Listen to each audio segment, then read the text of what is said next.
oleh karena kemurahan Tuhan, oleh karena anugerah Tuhan yang besar. Tuhan masih mengizinkan kita ada di hari ini, menikmati berkat Tuhan yang luar biasa. Hari lepas hari, Tuhan menyertai saudara dan saya. Itu terlalu indah buat saudara dan saya. Itu sebabnya saat ini kita akan mengembalikan segala pujian dan syukur ini hanya kepada Tuhan saja. Mari saudara, kita persiapkan hidup ini, persiapkan tubuh jiwa roh ini untuk masuk dalam pujian penyembahan kita kepada Tuhan. Haleluya. Allah kita Allah yang besar. Sungguh besar setiamu, nyata dalam kehidupan kita saudara. Amin. Haleluya. Amin. Puji Tuhan. Glory bagimu Bapa. Amin. Sungguh besar setiamu, nyata di sepanjang hidupku. Darahmu telah layakkan kehidupanku. Amin, haleluya. Tiada kata yang bisa, puji Tuhan, lukiskan indahnya Kau Tuhan. Bagimu segala pujian dan kemuliaan.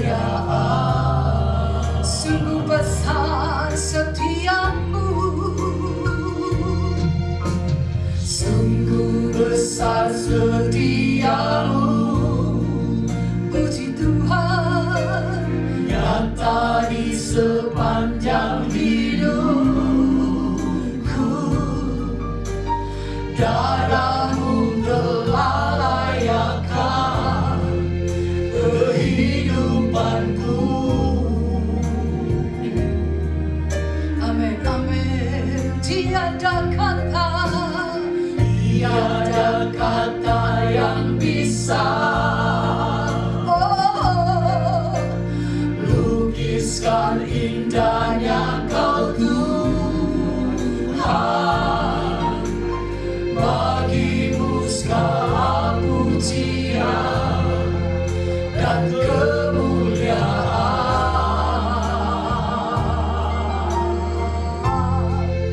Ku tinggikan Engkau Tuhan, melebihi segalanya, lebih dalam ku menyembah.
kembalikan kepadamu Tuhan.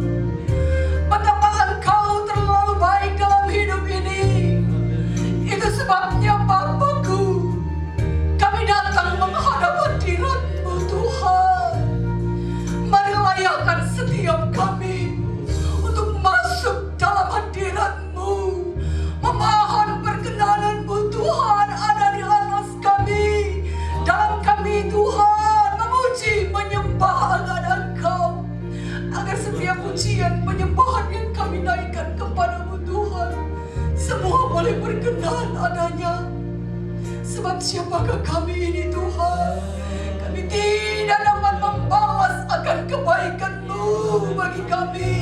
Tetapi apa yang bisa kami lakukan lewat pujian, penyembahan dan hidup ini, kami mau kembalikan lagi itu hanya untuk kemuliaan nama-Mu. Terima kasih banyak Allahku. Terima kasih banyak Tuhan buat penjagaan dan pemeliharaan-Mu sampai dengan saat ini. Engkau terlalu nyata ada dalam hidup kami. Terima kasih dan terima kasih banyak Tuhan buat kebaikan-Mu yang tak terhitung bagi kami. Terima kasih banyak Bapa. Terima kasih banyak Allahku. Terima kasih. Terima kasih banyak Tuhan Yesus yang baik. Engkau terlalu luar biasa dalam kehidupan kami Tuhan. Hari lepas hari kami merasakan penyertaan-Mu yang luar biasa. Hingga detik ini Tuhan, Engkau tetap ada dalam kehidupan kami. Layakkan setiap kami Tuhan dalam memuji menyembah-Mu, memohon perkenanan-Mu ada di atas kehidupan kami hamba-hamba-Mu Tuhan. Agar setiap pujian, penyembahan yang kami naikkan Tuhan kepadamu boleh menyenangkan dan berkenan di hadapan-Mu. Bahkan jamaah kami semua, baik yang ada di tempat ini, baik pemirsa yang ada di rumah, bahkan di mana saja berada, Engkau jangkau mereka Tuhan dengan urapan baru-Mu, sebagaimana Engkau pun mengurapi kami. Terima kasih banyak Tuhan. Buat hari ini kami siap memuji, menyembah-Mu. Di dalam nama Yesus Tuhan kami sudah berdoa. Haleluya, haleluya, haleluya. Amin. Puji Tuhan. Haleluya saudara. Luar biasa. Kita lagi ada di minggu ini. Setiap minggu PA Eklesia selalu mengadakan ibadah live streaming, menjangkau saudara-saudara yang ada di luar sana.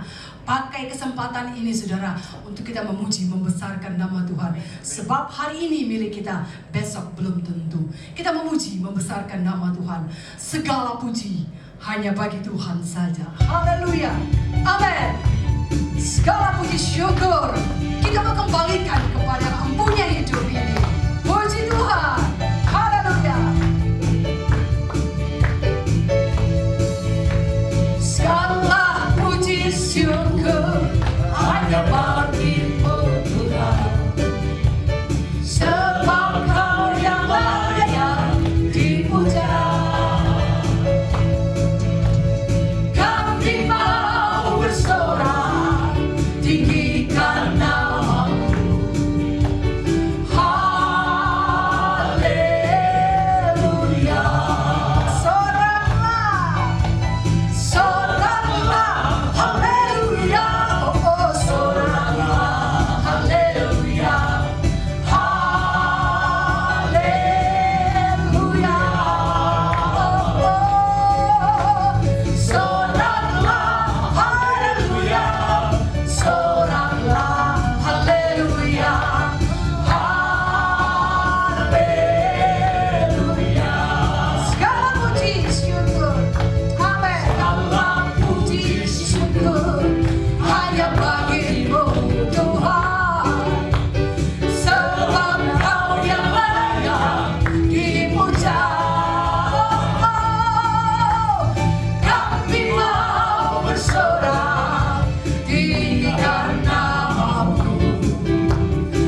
saudara.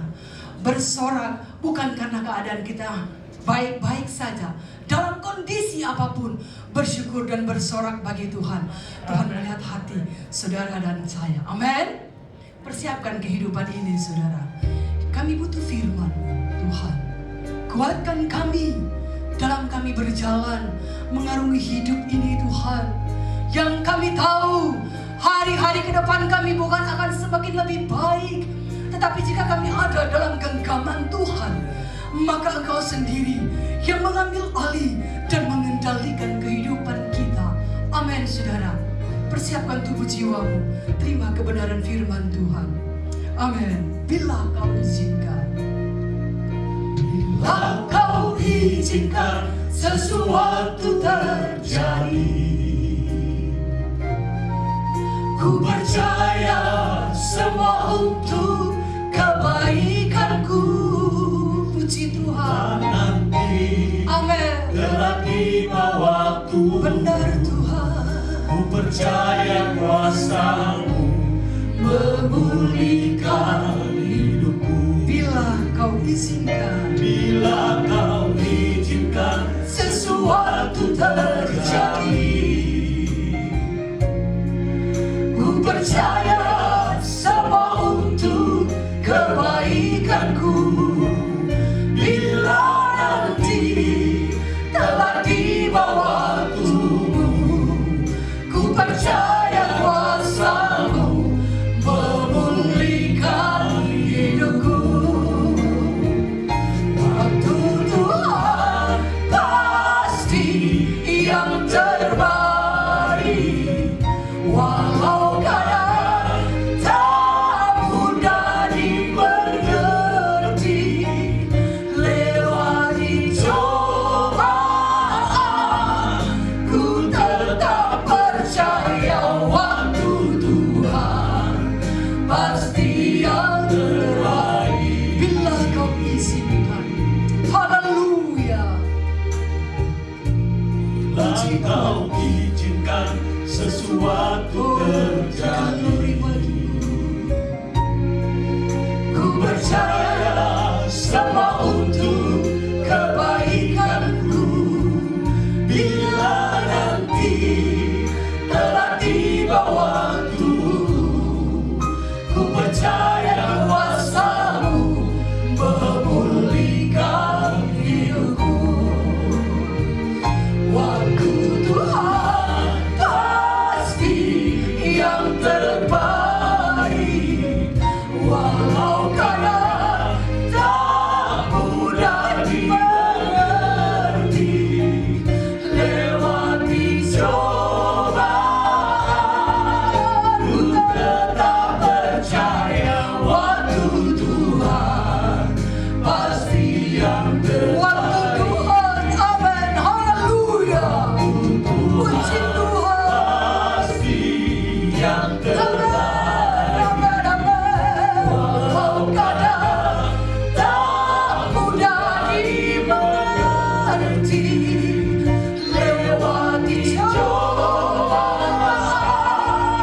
ku tetap percaya waktu Tuhan pasti yang terbaik. Waktu Tuhan, amin, haleluya. Oh, pasti yang terbaik, walau kadang tak mudah dimengerti. Lewati cobaan, ku tetap percaya waktu Tuhan pasti yang terbaik. Waktu Tuhan pasti, waktu Tuhan pasti yang terbaik. Waktu Tuhan, amin, pasti yang terbaik.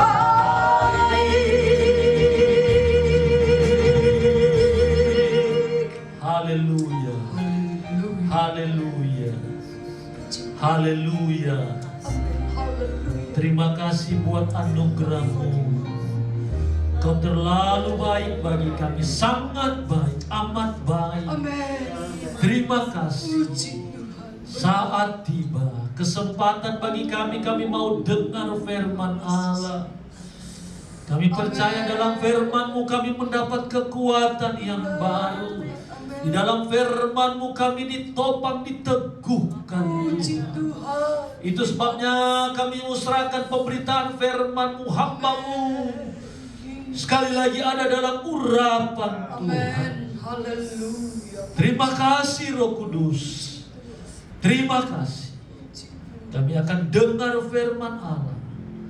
Dalam nama Tuhan kami Yesus kami berdoa. Haleluya. Amin. Amin. Puji Tuhan.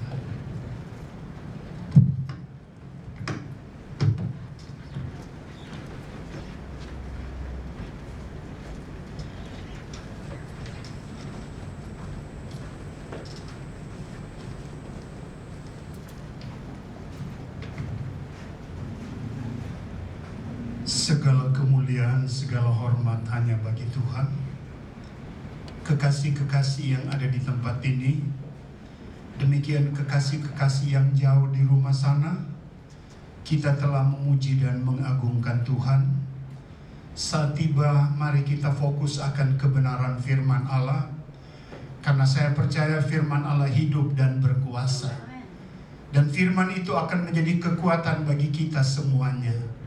Walaupun saudara di tempat yang jauh, percayalah Tuhan mampu dan sanggup untuk menolong kita. Kita akan masuk di dalam kebenaran firman Tuhan.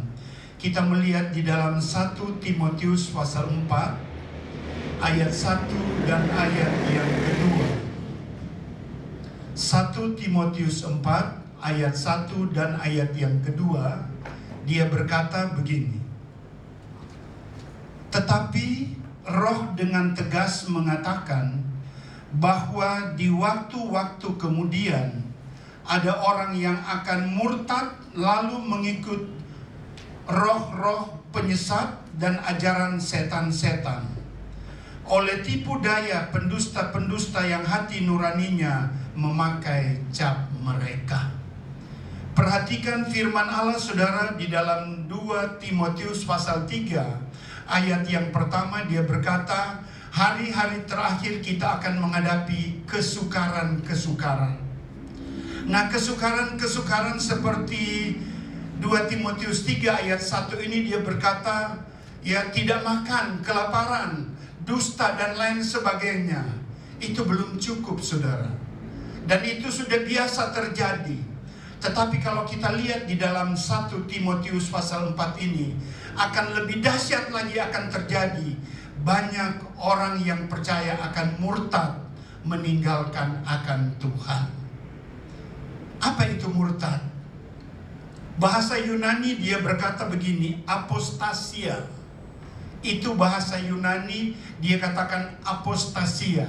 Apa itu apostasia? Saya memberikan satu contoh.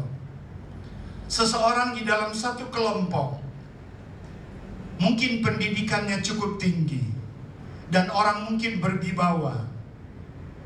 Tetapi di dalam kelompok itu dia disuruh untuk mengerjakan sesuatu yang tidak cocok dengan pendidikannya. Maka dia tidak lakukan hal itu karena tidak cocok dengan pendidikannya dia. Tentunya di dalam hatinya mulai ada bergejolak sesuatu. Sebelum dia ditegur oleh orang yang berikan dia tugas, dia ambil ancang-ancang, dia akan lebih baik tinggalkan tempat ini. Lebih baik dia mengundurkan diri.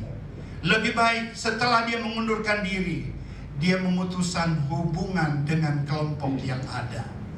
Jadi apostasia itu bicara tentang mengundurkan diri atau memutuskan hubungan. Nah, saudara-saudara dalam Tuhan Yesus Kristus, kita akan melihat lebih jauh. Siapa orang yang dikatakan apostasia ini? Kita lihat di dalam firman Allah dan kita tahu bahwa Tuhan Yesus punya murid 12 orang. Dan murid-murid ini di mana Yesus pergi, di sana murid-murid berada. Dan di mana Yesus berada, Yesus mengadakan perkara yang besar dan luar biasa, yaitu mujizat-mujizat Allah terjadi. Maka di sanalah murid-murid melihatnya. Kejadian-kejadian yang Tuhan adakan itu luar biasa. Dan saya kira kalau mereka murid yang betul-betul murid, mereka tetap akan perhatikan apa perkataan Tuhan.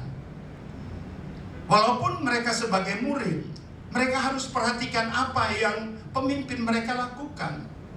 Dan perlu diketahui, pada zaman itu ada orang-orang yang tidak suka terhadap Yesus. Seperti imam-imam ahli Taurat, mereka nggak suka sama Yesus. Kenapa? Karena di mana Yesus pergi, di sana orang begitu banyak mengikuti dia. Dan Yesus bisa mengatakan perkara-perkara yang dahsyat. Dan mereka mengikut Tuhan, yaitu mereka mau mendengarkan kebenaran firman Allah. Murid-murid harus tahu itu. Ada orang-orang yang tidak suka sama Yesus. Tapi kita melihat di dalam ayat-ayat ini bicara tentang apostasia ini. Kalau saudara perhatikan di dalam firman Allah, ada 3 hal yang saya ingin sampaikan kepada saudara. Pertama, di dalam Injil Matius pasal yang ke-26. Injil Matius pasal yang ke-26, ayat yang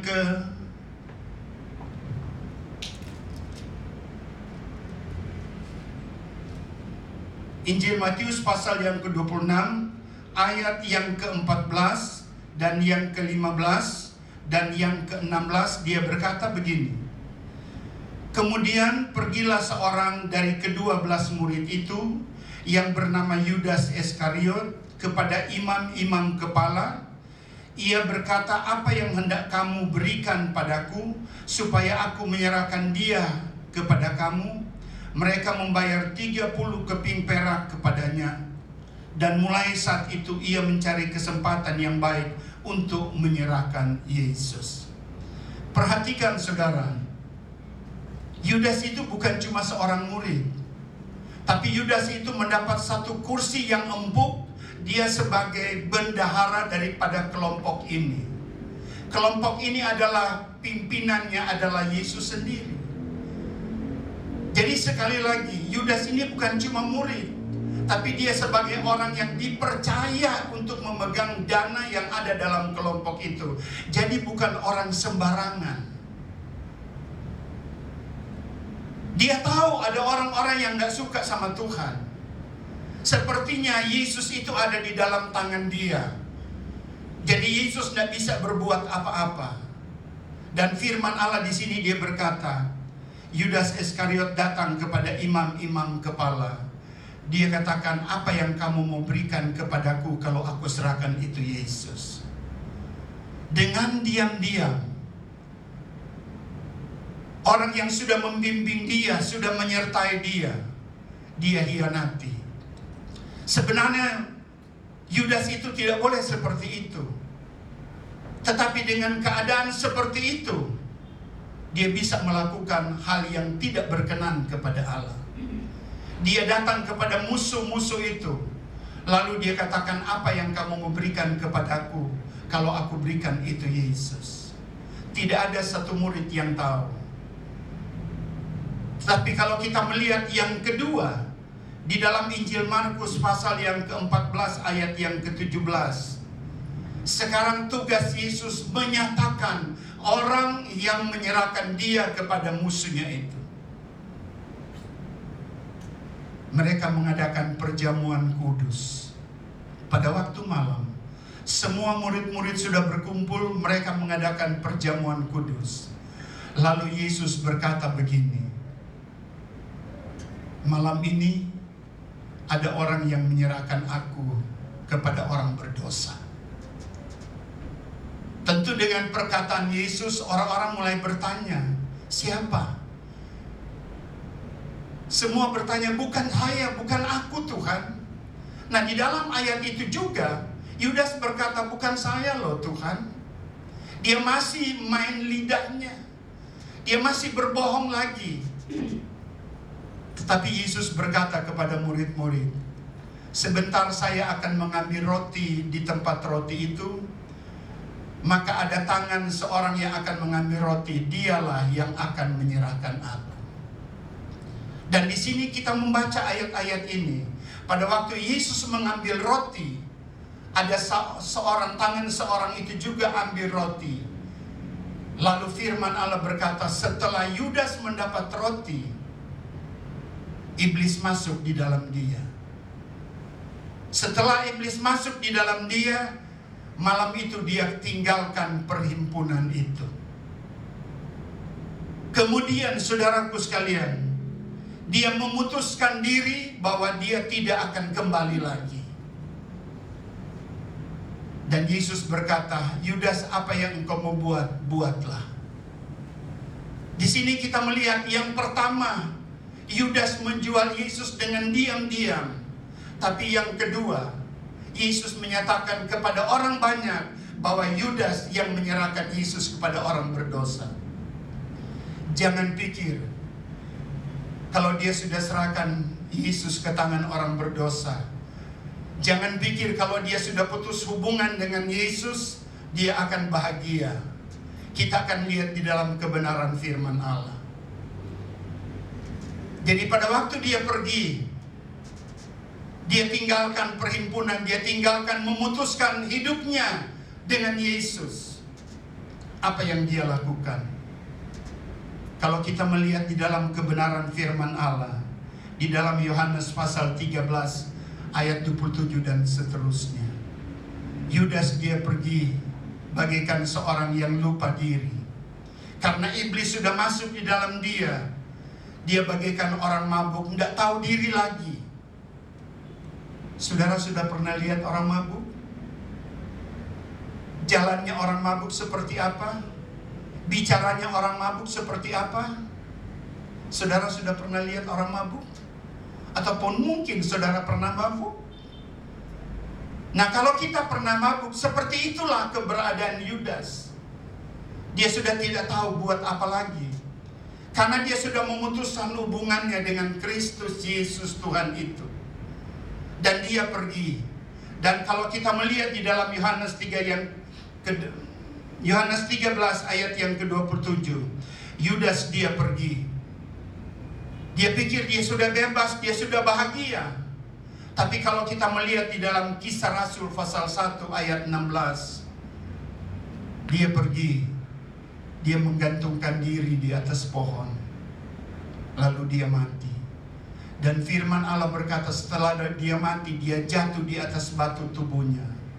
Setelah dia jatuh tubuhnya di atas batu, perutnya terbelah, lalu isi perutnya keluar semuanya. Ini satu tanda pengikut Tuhan tidak berdampak. Ini satu tanda bahwa jadi pengikut Tuhan itu harus seperti apa kita harus lakukan kalau iri akan Tuhan, jadi pengikut Tuhan. Nah, di dalam hal ini dia sudah disebut orang yang hebat. Jadi setelah dia jatuh, isi perutnya keluar terburai. Artinya ini satu hal, bicara tentang memalukan kehidupannya. Dan firman Allah berkata,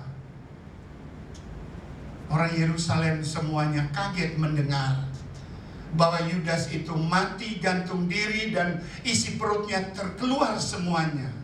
Bukan itu saja, saudara. Dan firman Allah berkata, setelah dia mati, baru terbongkar rahasia-rahasia buruknya si Yudas. Ini menjadi satu pelajaran bagi kita orang yang percaya kepada Yesus Kristus. Kalau dilihatnya kita orang beriman, orang percaya, mungkin kalau kita datang beribadah dengan cantiknya, dengan gagahnya, sepertinya penuh dengan kekuatan kuasa Allah. Tapi ternyata kita lihat di sini, Yudas sebagai murid, sebagai orang yang terhormat, kelihatannya baik-baik aja. Tapi ternyata ada hal-hal yang kurang baik di dalam dia. Di sana firman Allah berkata, di dalam Kisah Rasul pasal 1 ayat 16 dan seterusnya. Di sana Yudas dia jadi korban. Tempat yang dia beli Satu area yang dia beli dengan uang yang haram, uang yang tidak baik itu, akhirnya tempat itu membuat dia mati di tempat itu. Ini juga menjadi satu pelajaran bagi kita. Setiap apa yang kita lakukan, kita harus pertanggungjawabkan itu kepada Tuhan. Karena jangan kita buat sesuatu yang membuat hati Tuhan itu sedih, maka sesuatu itu akan membawa kita jadi korban pada tempat yang sama itu. Di sini kita melihat, saudara, Yudas dia mati di atas tanah yang dia beli dengan uang haram. Itu terbongkar. Semua orang Yerusalem itu kaget mendengar berita yang biasanya berita yang bagus, tapi sekarang berita yang tidak bagus. Jangan pikir kalau kita tinggalkan Tuhan kita bahagia. Jangan pikir kalau kita tinggalkan, memutus hubungan dengan Tuhan itu kita senang dan bahagia banget. Tidak, saudara. Firman Allah berkata dalam 2 Petrus pasal yang ketiga, dia katakan kadang-kadang orang benar aja hampir tidak selamat. Bagaimana kita yang berbuat selalu perkara dosa. Nah, saudara, di dalam Tuhan Yesus Kristus, setelah Yudas dia mati, semua kaget. Karena dia pelayan Tuhan. Dia pengikut Tuhan yang setia. Dia punya kedudukan yang bagus di tempat itu. Tapi dia salah gunakan semuanya. Tentunya kita sebagai manusia tidak luput dari segala kekurangan, bukan? Seringkali kita mau katakan kepada Tuhan kita mau hidup benar, tapi karena keadaan akhirnya kita harus keluar daripada kebenaran itu. Tetapi saudara-saudara, kita melihat di dalam hal ini, sampai Yudas dia mati, dia tidak pernah kembali berbalik minta ampun kepada Tuhan. Saudara, kalau ada kekasih-kekasih yang sudah tinggalkan Tuhan, karena Tuhan berkata, akulah roti kehidupan, aku adalah air kehidupan. Kalau kita sudah tinggalkan kehidupan ini, kita akan mengalami kebinasaan yang kekal. Jadi sebelum kita mengalami kekekalan ini dan kita mengalami persoalan ini, cepat kembali kepada Tuhan, minta ampun sama Tuhan. Tuhan akan jadi penolong dan pembela di dalam kehidupan saudara. Saudara-saudaraku sekalian, setelah dia mati, terbongkarlah rahasia. Di hadapan manusia mungkin seperti apa yang mereka lihat keadaan Yudas. Tetapi di hadapan Tuhan seperti apa? Kalau saudara perhatikan di dalam 2 Petrus, firman Allah berkata, ada julukan-julukan untuk orang yang meninggalkan Tuhan. 2 Petrus pasal yang kedua, ayat yang ke-21 dan ayat yang ke-22. Ada julukan orang yang dikatakan apostasia atau orang yang meninggalkan Tuhan, atau orang yang dikatakan murtad. Di sini dia berkata begini, karena itu bagi mereka adalah lebih baik jika mereka tidak pernah mengenal jalan kebenaran daripada mengenalnya, tetapi kemudian berbalik daripada perintah kudus yang disampaikan mereka. Ini kata Tuhan, lebih baik mereka itu tidak mengenal tentang kebenaran Tuhan, daripada mereka sudah mengenal tapi mereka undur dari Tuhan, mereka murtad, tidak berkenan kepada Tuhan. Dan kalau kita melihat ayat selanjutnya, ada julukan Tuhan untuk orang yang murtad.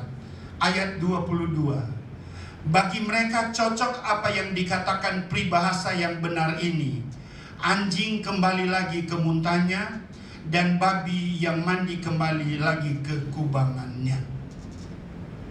Terlalu keras ayat ini, tapi ayat ini dikhususkan kepada mereka yang tinggalkan Tuhan, yang putus hubungan dengan Tuhan. Ada dua binatang yang dikatakan di dalam ayat ini, anjing dengan babi.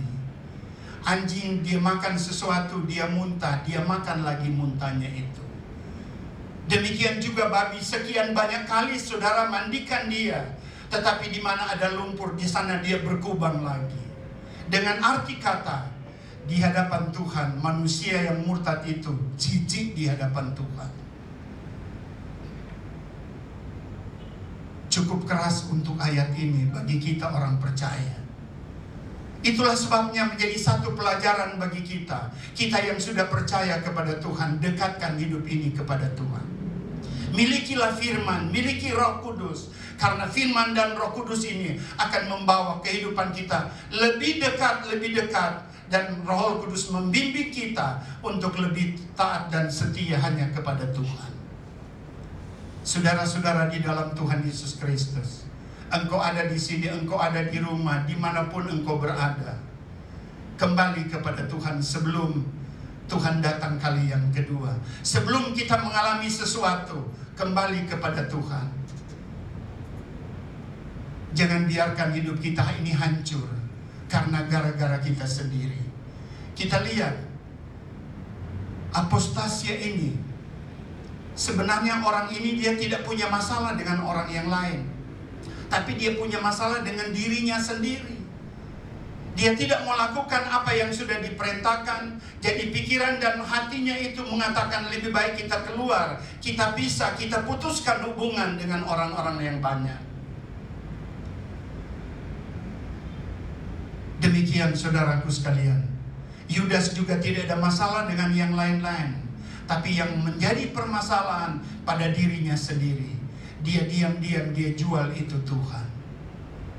Dan akhirnya dari kehidupannya dia binasa, dia hancur. Jadi sebelum kita mengalami kehancuran, kembalilah kepada Tuhan dan katakan kepada Tuhan, berikanku hati baru Tuhan, dan Roh yang kudus tinggal di dalam kita, supaya hidup kita itu berkenan dan berlayak di hadapan Tuhan. Pada kesempatan ini saya tidak panjangkan firman Allah, tapi di mana tempat engkau berdiri, dimanapun engkau berada, angkatlah tanganmu di hadapan Tuhan.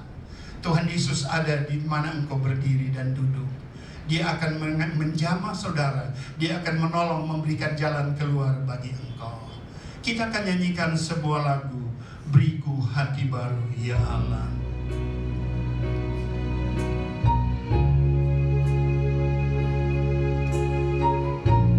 Haleluya. Dia ada di sini. Dia tidak biarkan engkau. Cepat kembali kepada Tuhan. Kalau engkau tinggalkan Tuhan, di hadapan Tuhan engkau jijik di hadapan Tuhan.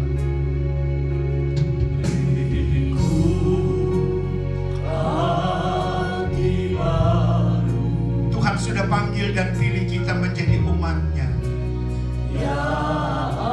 Dia memberikan firman dan Roh di dalam kita. Kesukaran yang kita hadapi nanti, kita tidak mampu dengan kekuatan kita, tapi mintalah kepada Tuhan,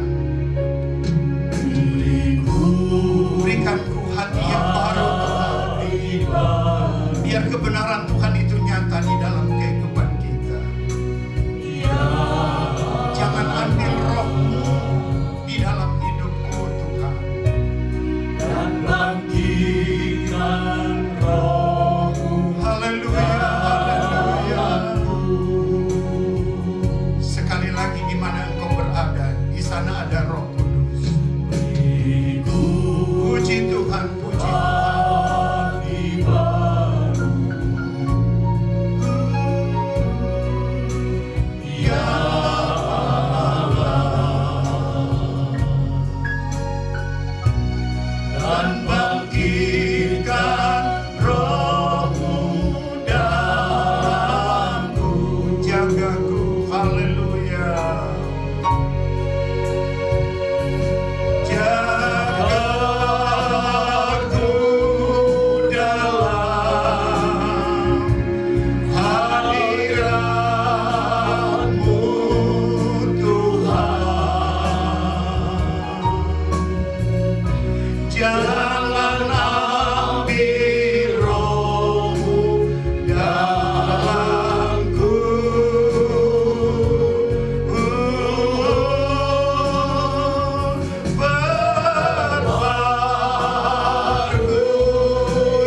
sakit, Dia akan sembuhkan di dalam nama Yesus.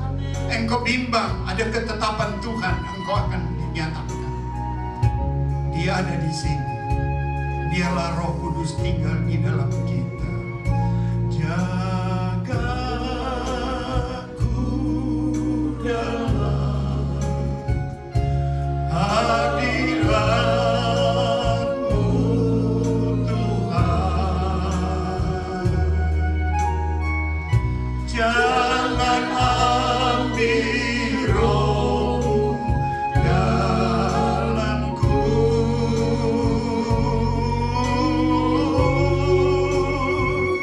Perbaruiku sukacita keselamatanku. Jangan ambil rohmu dariku. Engkau ada bersama dengan kami Tuhan. Lewat kebenaran firman-Mu memberikan pelajaran bagi kami, supaya kami sebagai umat yang sudah dipanggil, dipilih oleh Tuhan, kami tetap setia hanya kepada Tuhan. Apapun yang sedang kami hadapi sekarang ini Tuhan, Roh Kudus kuatkan kami untuk menjalani hidup ini, supaya kami boleh berdampak, kami boleh berkenan di hadapan Tuhan, dan kami layak untuk menerima upah yang besar dari Engkau, yaitu surga yang Engkau siapkan bagi kami. Tuhan, Engkau lihat keberadaan kami di tempat ini, maupun yang ada di tempat yang jauh, di rumah sekalipun. Tuhan, jamahlah kehidupan mereka satu persatu di dalam nama Tuhan Yesus Kristus. Bentuklah hati mereka yang baru Tuhan, dan urapan Tuhan nyata di dalam kehidupan mereka. Dan ampunilah segala dosa dan salah mereka, supaya mereka boleh kembali kepada jalan-Mu ya Tuhan, dan mereka boleh berkenan kepadamu. Terima kasih buat kebenaran firman-Mu. Kesempatan ini kami berdoa Tuhan, buat pemerintahan kami, Bapak Presiden, Wakil Presiden, dan para menteri-menteri yang ada, mulai dari pusat sampai di daerah sekalipun. Tuhan, berkati mereka, ajar pemerintah kami takut akan Tuhan, untuk mereka dapat melakukan kehendak yang daripada Tuhan sendiri. Engkau lihat begitu banyak jiwa yang belum percaya kepadamu. Jadikanlah kami umat-umat Tuhan berdampak, supaya mereka melihat keberadaan kami, mereka bisa percaya hanya kepada Tuhan Yesus. Kami berdoa buat gereja-gereja yang ada di Indonesia, dari Sabang sampai Merauke. Tuhan, berkati pelayan-pelayan Tuhan, hamba-hamba Tuhan, urapi dengan urapan kuasa-Mu. Nama Tuhan saja yang dipuji, nama Tuhan saja yang dibesarkan.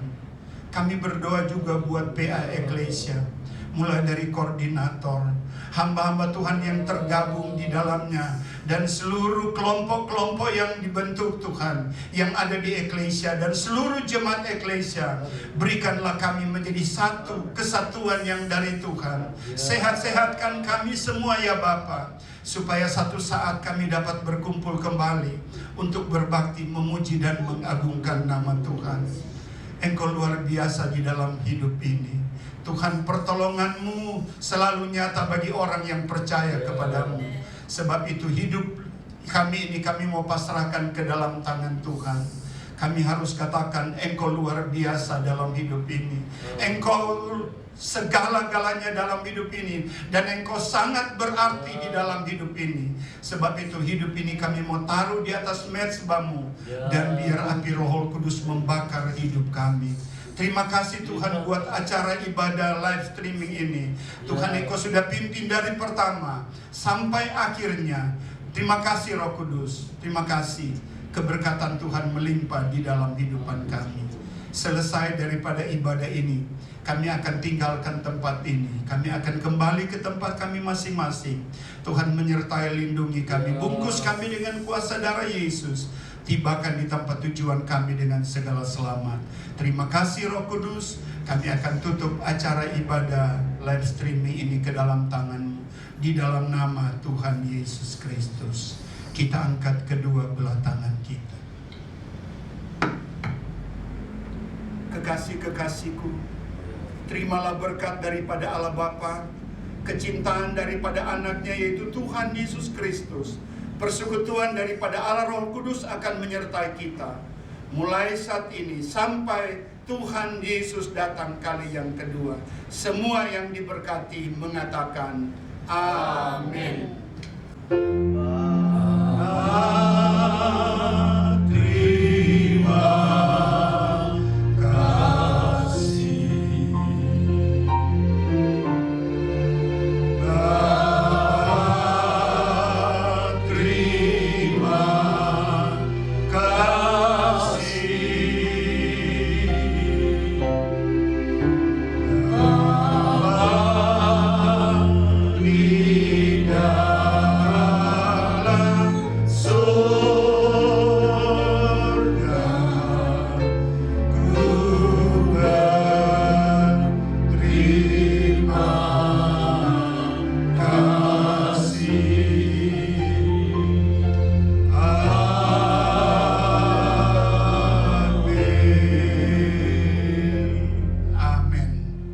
Ibadah telah selesai.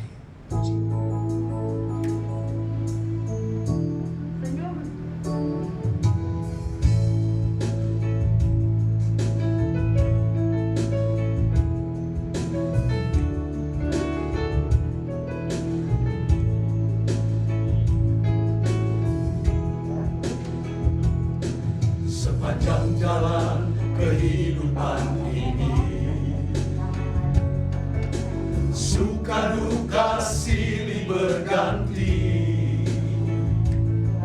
Janganlah takut bila badai menerpa, percayalah Yesus selalu menjaga.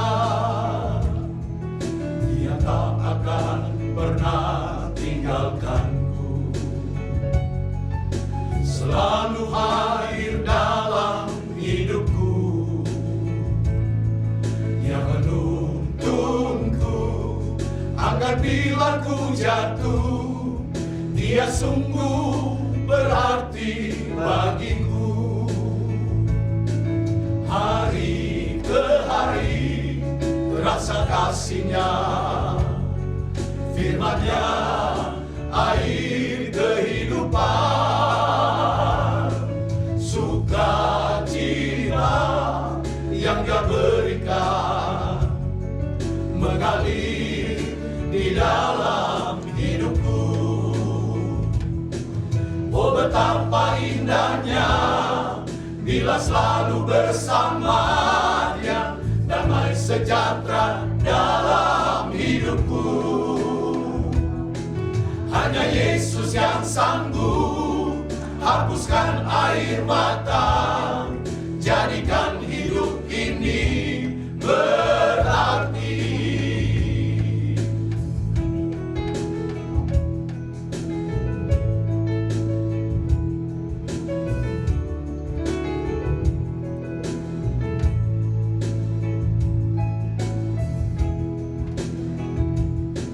Sepanjang jalan kehidupan ini, suka duka silih berganti. Janganlah takut bila badai menerpa, percayalah Yesus selalu menjaga. Dia tak akan pernah tinggalkanku, selalu hadir dalam hidupku, yang menuntunku agar bila ku jatuh, Dia sungguh berarti bagiku. Hari ke hari terasa kasih-Nya, firman-Nya air kehidupan, sukacita yang Dia berikan mengalir di dalam hidupku. Oh, betapa indahnya bila selalu bersama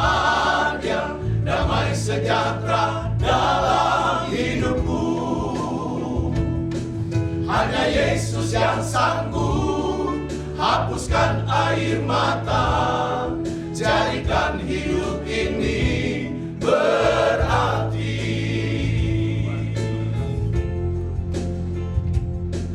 Oh betapa indahnya bila selalu bersama Dia, damai sejahtera dalam hidupku. Hanya Yesus yang sanggup hapuskan air mata, jadikan hidup ini berarti. Jadikan hidup ini, jadikan hidup ini, jadikan